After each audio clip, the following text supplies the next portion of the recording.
Hi folks, and welcome to the inaugural episode of the Owlery Book World Show.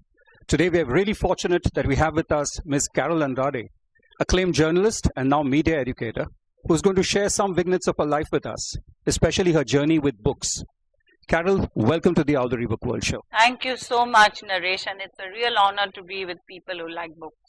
Thank you, Carol. It's really a privilege, and thank you for agreeing to sharing your life with us as we kick off this wonderful series.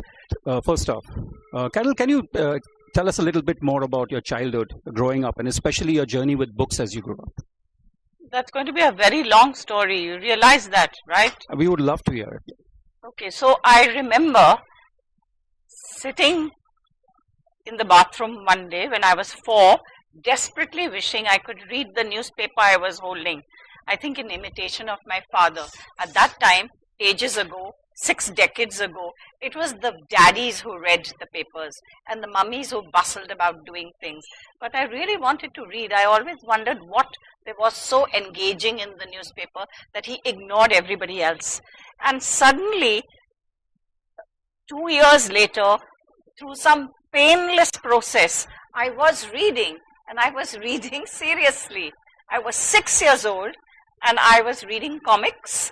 I was reading The Radiant Reader and trying to pretend it was not a class book. I was spelling, and generally I was getting ready for my life as a reader. My mother was a massive influence on my reading habits. She controlled and she directed and she monitored everything that I was reading. But by the age of 7, I was reading Angela Brazil, a name that you never hear now. This is a writer who was born in 1868, and by the time I got to her, she had already been dead for 10 years. But of course, I didn't know that. She was the first one to write what we call these schoolgirl stories, where the stories were not preaching or, they carried no moral lessons. They were just pure entertainment. But it was about these girls who were in these English boarding schools, and they had adventures, and many of them had secrets, and they were disruptors. They were different from the others. So that's where I started. At the same time, my mother began to ensure that I was at least exposed to Charles Dickens. And they may have been abridged versions, but they were serious versions. I keep wondering how she did it. And then I realized it was because I wanted to emulate her as well. Whenever I think of my mother, it is not someone who has a jharan in her hand doing dusting, but it is someone who is either writing, letters mostly, or reading. And that was the only time I used to see her really happy, when she was absorbed in a book. We traveled a bit because my father was in the army, he was a doctor, and books were actually the one thing that brought stability to my life. I would go and we would wake up in a strange house, and it would all be strange and very nice, of course, but there would be one corner where the books would be kept, and they were the same books that I had seen in our home from the age of 4 or from the time I became sentient. And this is another thing that brought me a lot of stability, confidence, and I think happiness, because traveling tends to uproot you when you are a child, and the books kept me stable. That's wonderful, Carol. It's truly a fascinating journey, I guess. But you didn't grow up in Mumbai. You were born somewhere else, right? So tell me about the atmosphere at that time in the city. Say it. Why don't you say it? I was born in Patna. There's nothing wrong with being in Patna, is it? No, actually, to tell you the truth, it was wonderful when I was growing up, and I thank God I was born in Patna at a time when there was no television. Our radio was a Tesla 12-valve or an 8-valve radio. And our main sources of entertainment were socializing, playing like mad, getting sweaty, coming back, and then listening either to bits of the radio or to conversation or reading. That is all we did for entertainment. Awesome. And which school did you go to at that time? And what was the atmosphere in school where it came to reading or introducing students to different authors? We had a massive library, and a lot of that library was really ancient. Brown books, brown pages. But the school itself was over 100 years old by the time I got to it. And I suspect that a lot of the library dated from the time the school was set up in 1853. But it was a fantastic experience, we used to have 1 hour of reading, one class a week of reading, where you were allowed to go to the library, pick up a book, bring it to your classroom and just read. And I always got completely absorbed in what I was doing.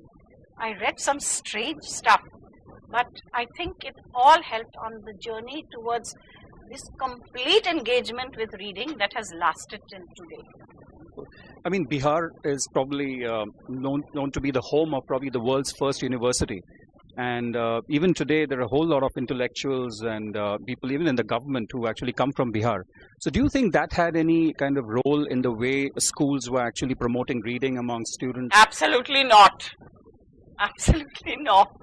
It was, I think, a personal thing, and the fact that there were always books at home. And I had reading parents. So I had no choice, and thank God I had no choice.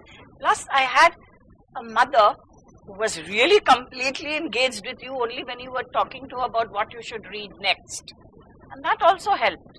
And she was very serious about it. So at the age of 9, I still remember I got my first adult novel. And it was something that she gave me because there was no sex in it, or it's very little, whatever I thought I could understand. But I still remember to this day, it was called Mr. Ball of Fire.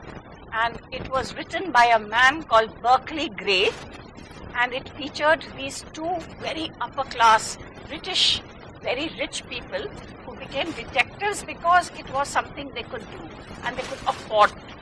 And their names were Norman and Joy Conquest. About 7 years ago, when I was still with the afternoon, I remember Googling the name, and then I discovered there is this massive club, massive club of Berkeley Grey enthusiasts. He's been dead and gone for the last half century or maybe 1 century. But the books go on in some manner, so that just reading it took me back to my childhood. And do you think these books are still available in a hard copy? Does Tidal Waves have them? I doubt. No, I don't think. Tidal Waves doesn't have a lot of books that I read when I was young. I mean, I was young so far back. And is that something you feel a little cheated about? I mean, I know the books that I grew up with as well. You don't see kids these days reading those. Is there some kind of a read-by expiry date that beyond a point certain authors just fade out from memory, especially where children are concerned? I suspect that's the case now because look what's happened to the Harry Potter series.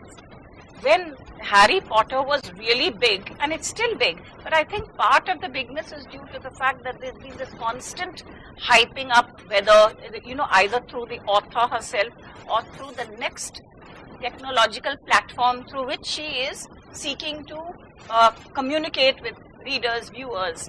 But every time one of my adult friends would tell me, I'm reading Harry Potter and I would want to beat them to death.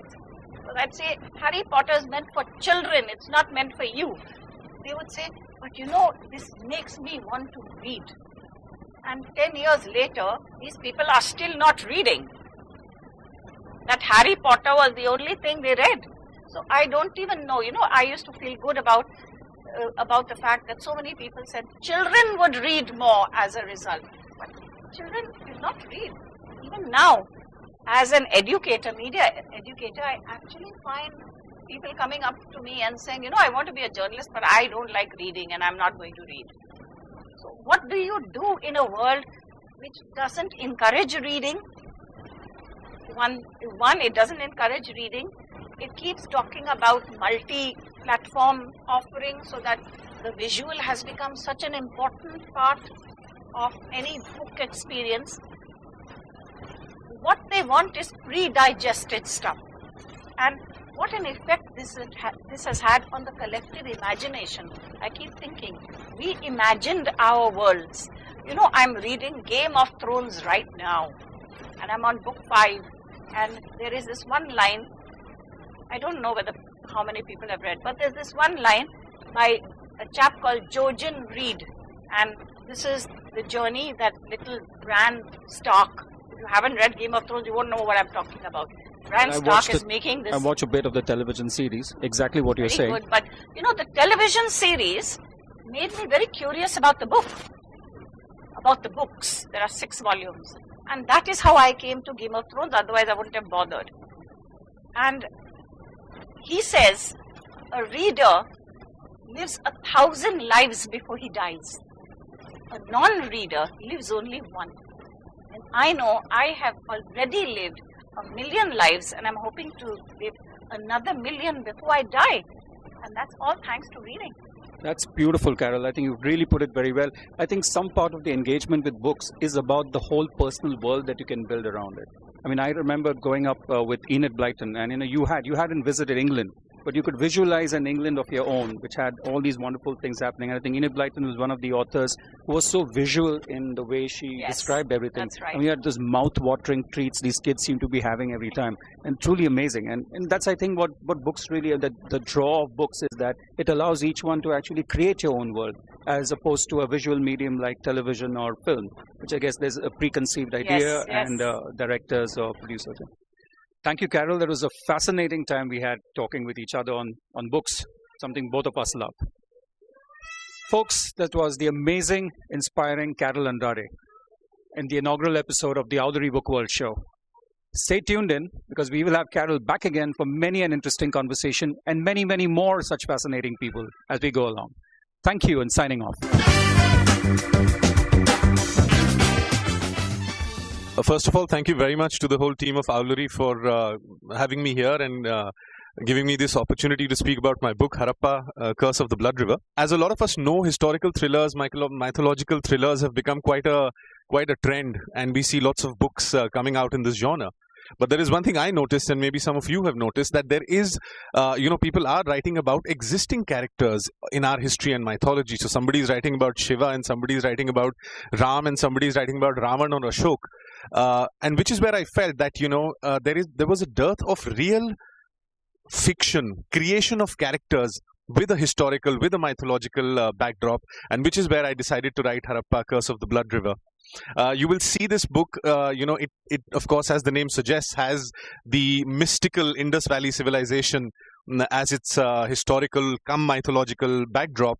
But more importantly, it has some fabulous characters, some very intricately sculpted characters, which I cannot wait for you all to meet. I really want you to meet Vidyut, who is the main protagonist of the story, who's a successful, stylish, flashy entrepreneur living in a Tony penthouse in Gurgaon, but who has a hidden, deep, mystical side to his character and to his bloodline. I can't wait for you to get to know Vivaswan Pujari, a man who was worshipped as a devta, as a demigod, back in 1700 BCE in Harappa. Some of the, an important element of this book is that the female characters are really powerful, really dynamic, and, they dominate the story. They're as powerful as the male characters. I want you to know, when you read Harappa, why is there a mystical monastery, a hidden monastery in Varanasi, in Banaras, which is called the Dev Rakshas Mutt. So there's a lot about Harappa that I really want you all to read. It's a book that takes you on a saga, on a journey of 3,700 years, right from 1700 BCE, Harappa to modern day Paris, Delhi, Rome, Vatican, and it creates a story. It spins a thrilling tale around some of the most haunting, most mystical questions about the Indus Valley civilization.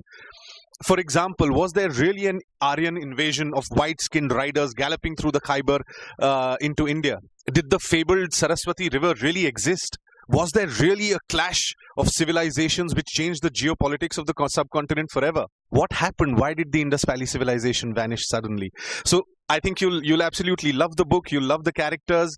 You'll love the originality of characters, and I think they will stay with you for a long time. The book moves from mystery on one end to occult on the other, from tantrics on one end to warriors on the other, from gunfights on one end to intrigue on the other. So I'm sure you're going to enjoy this book, and please do let me know your feedback. Thank you very much once again, the Owlery team, for having me here. Thank you.